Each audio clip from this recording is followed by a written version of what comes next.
Welcome to The Big Idea, your AI-hosted show. Today we're going to talk about cash, specifically whether giving people direct cash payments could replace the patchwork of programs we call the social safety net. It sounds almost too simple, and that's exactly what makes it worth taking seriously. A few years back, researchers in a mid-sized American city handed a group of low-income residents $1,000 a month, no strings attached, and then just watched what happened. They didn't blow it on things critics predicted. They paid down debt, covered medical bills, and some of them, for the first time in years, took a risk on a better job because they had a cushion to fall back on. So here's the core question. If cash works that well, why are we running hundreds of separate programs, food assistance, housing vouchers, childcare subsidies, each with its own eligibility rules and administrative costs? The strongest pushback is real, and you deserve to hear it plainly. Some needs aren't fungible. A family in a housing crisis needs a roof, not the option to spend money on something else first. What the evidence actually suggests is that cash and targeted services aren't rivals. The question is which problems each one is built to solve, and right now we're not asking that question carefully enough. There's a woman I want you to think about. Let's call her Diane. She spent 8 months cycling in and out of shelters with her 2 kids, working part-time, doing everything right by every measure, and still couldn't get traction. When she finally got a housing voucher, not cash, a voucher, it didn't just give her a place to sleep. It held the door open long enough for everything else to follow. Stable school enrollment for her kids, a consistent address for job applications, a phone number that didn't change every few weeks. And here's what's worth sitting with. She also had access to a small cash supplement during that period, and she used it. For groceries, for a transit pass, for a winter coat. The cash mattered. But if you had handed her only the cash and never the voucher, she'd have been making impossible calculations every single month. Do I cover rent this month or food? Diane's story isn't unusual, and that's precisely the point. The gap between what cash can do and what it can't do isn't a flaw in her choices. It's a structural feature of how housing markets actually work. Here's what I think is the least understood thing about the UBI debate. The coalition behind it isn't unified. It's 2 completely different projects wearing the same name. On the left, universal basic income is a floor, a guarantee that replaces the anxiety of means testing with the dignity of unconditional support.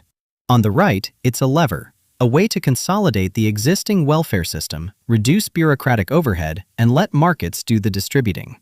Those are not compatible visions. One expands the state's commitment to citizens, the other uses cash as a reason to contract it. So when you see broad polling support for UBI, you're not seeing consensus. You're seeing 2 groups who each think they've found a vehicle for something the other would find unacceptable. That's why every serious legislative attempt has fractured at exactly the moment the details arrive, because the details force the question of which version this actually is. The idea isn't one thing, and pretending otherwise doesn't build a movement, it just delays the argument that was always coming. Here's where the evidence gets uncomfortable. Because the data we're actually working with in the United States is far thinner than the public debate suggests.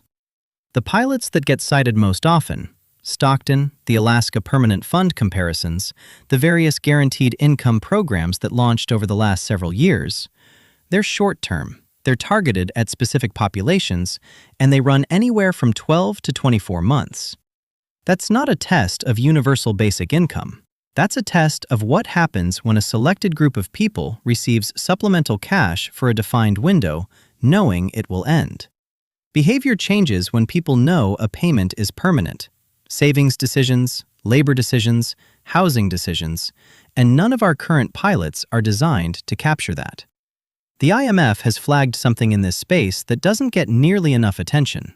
In countries that already have robust safety nets, replacing those programs with a flat cash transfer tends to leave the most vulnerable worse off, not better.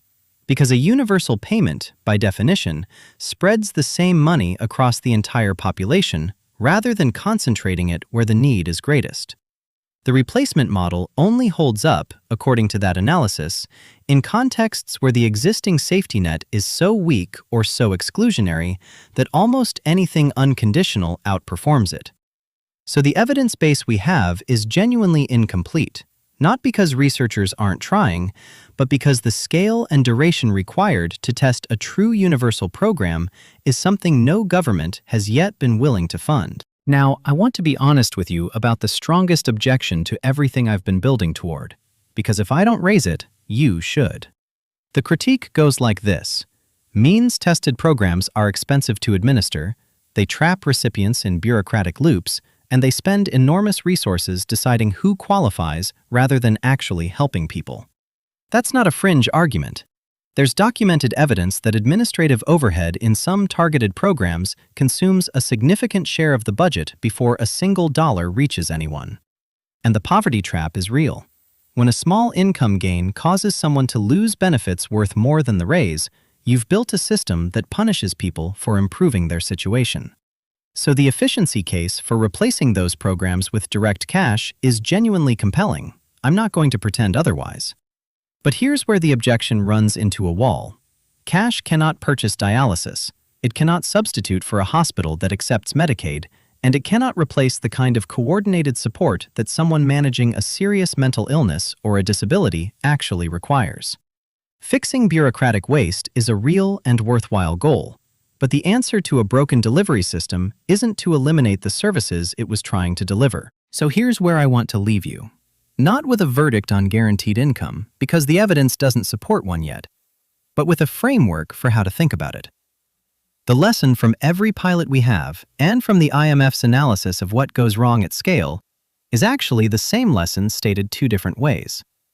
Layering cash on top of existing protections tends to help people, and replacing those protections with cash tends to hurt the most vulnerable. That distinction, on top, not instead of, is the whole ballgame. The poverty trap, the administrative overhead, the bureaucratic friction, those are real problems worth solving. But the solution is to fix the delivery, not to declare the destination optional. What that means practically is that any serious expansion of direct cash transfers needs to be tested at larger scale and longer duration before any government uses those results to justify dismantling what already exists. The thing I want you to carry out of this conversation is simple. When someone tells you guaranteed income is the future, ask them which version. Because that question alone separates the serious proposals from the ones that sound generous but aren't. Thanks for spending this time thinking it through with me. I'll be back with another idea worth sitting with. That's a wrap. Thank you for listening. Like and subscribe, and enjoy the rest of your day.